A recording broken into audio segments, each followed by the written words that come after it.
Hello दोस्तों, आप सभी का बहुत बहुत स्वागत है हमारे इस चैनल पर। तो दोस्तों, आज आपके लिए मैं एक से एक इंटरेस्टिंग न्यूज़ लेके आया हूँ। तो चलिए शुरू करते हैं। पहले न्यूज़ आती है रिवॉल्वर रानी की तरफ से।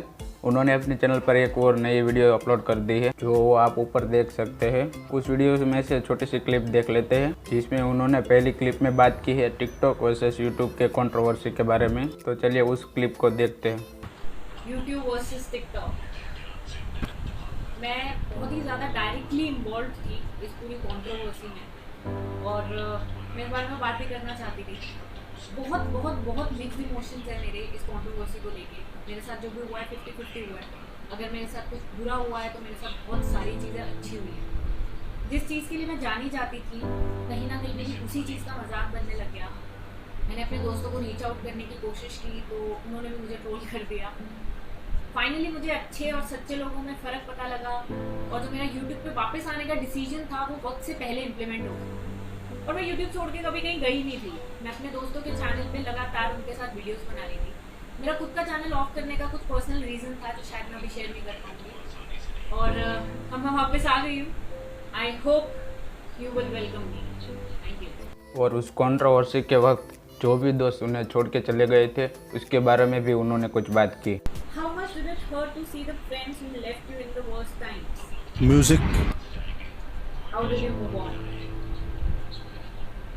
It did hurt a lot, and I'm still not over those emotions. I'm not strong enough to talk about my sentiments in particular, but moving on in general involves cutting off with toxic people. Block them, remove them, and tell them that you are not interested anymore. Hang out with people who are good to you, who are good for you, who talk good about you, and I hope this helps. तो दोस्तों, चलिए चलते हैं अगली news के बारे में। अगली न्यूज़ है भुवन बाम के तरफ से। भुवन बाम जो एक बहुत ही बड़ा रिकॉर्ड बनाने जा रहे हैं। रिकॉर्ड ये है कि वो जल्द ही इंस्टाग्राम पर 10 मिलियन कंप्लीट करने वाले हैं।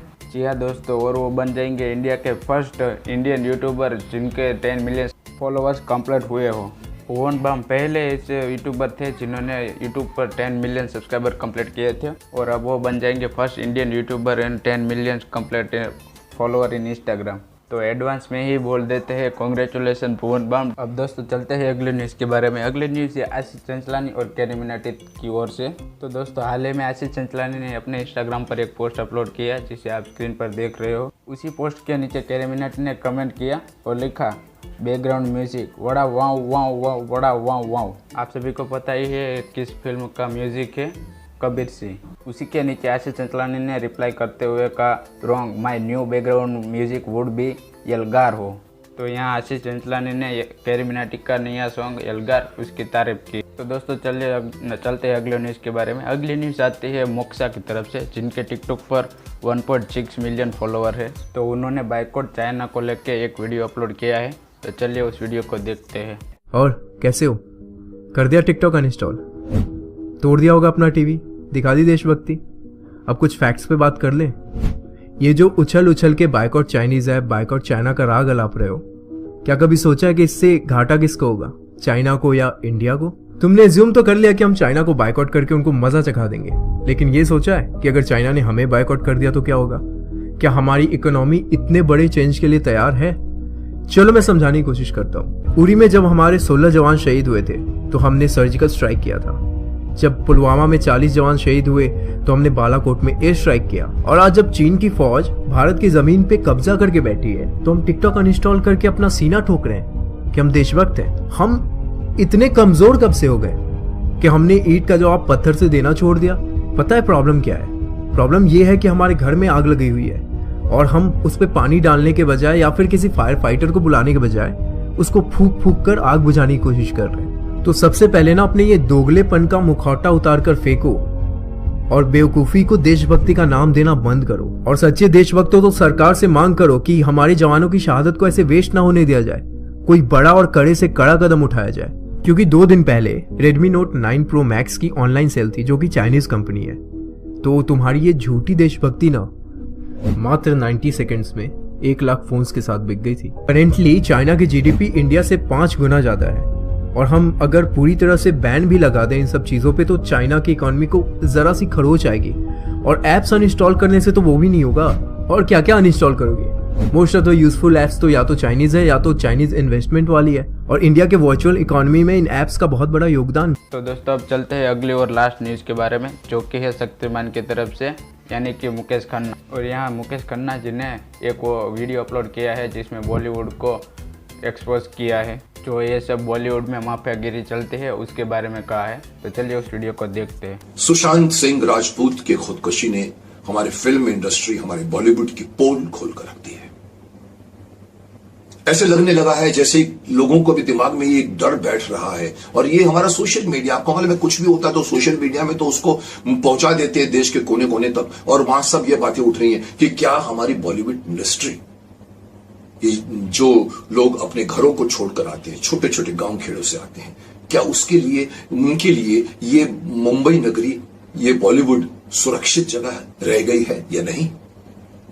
अगर ऐसे सुसाइड होते रहें तो कोई भी अपना बेटे को नहीं भेजेगा मुंबई में।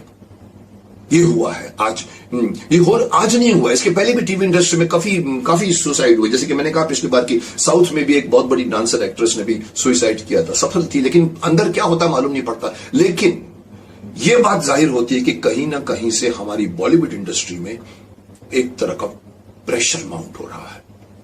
एक तरह कहते हैं कि एक तरह के हाउसेस खड़े हो गए चारों तरफ से, जो इस इंडस्ट्री को अपनी बाप की मिल्कियत समझते हैं, बड़े बाप के बेटे हैं, जिसे हम कहते हैं कि नेपोटिज्म कहते हैं, भाई भतीजावाद, या फिर ये कहते हैं कि स्टार सन्स हैं। मैं नाम नहीं लेना चाहूंगा क्योंकि नाम लेने का फायदा नहीं, क्योंकि इन पूरी दुनिया जान चुकी है उन लोगों के नाम। मैं सिर्फ बताना चाहता हूं कि उन लोगों को कि आप अपने बड़े बाप के सिर्फ बेटे हो।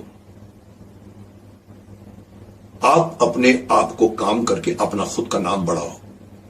आपके पास पैसा है, इसका मतलब यह नहीं कि आप अपनी ताकत बढ़ा के पूरी इंडस्ट्री में आने वाले नए लोगों को भी आप कंट्रोल करना शुरू करो। माफ करना, हमारी इंडस्ट्री में बहुत देखिए, बड़े बाप के बेटे तो पहले भी हुआ करते थे, ये कोई नई बात नहीं है।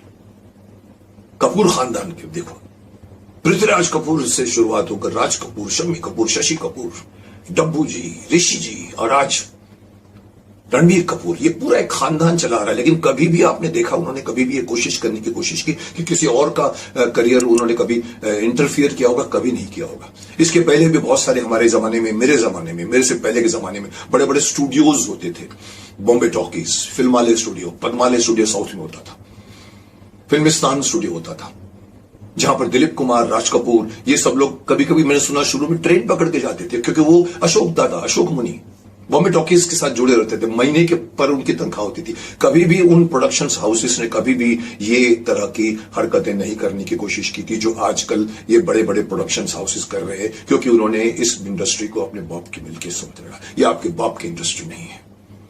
यहाँ हर किसी को आने का अधिकार है, यहाँ हर किसी को फिल्म बनाने का अधिकार है। तो दोस्तों बस यही थी आज की न्यूज़, और आज के वीडियो को करते हैं यहीं पर ख़त्म। अगर आपको वीडियो पसंद आया हो तो लाइक कर देना, और आपने अभी तक इस चैनल को सब्सक्राइब नहीं किया है तो सब्सक्राइब कर लेना। और मिलते हैं ऐसे इंटरेस्टिंग न्यूज़ के साथ अगले वीडियो में।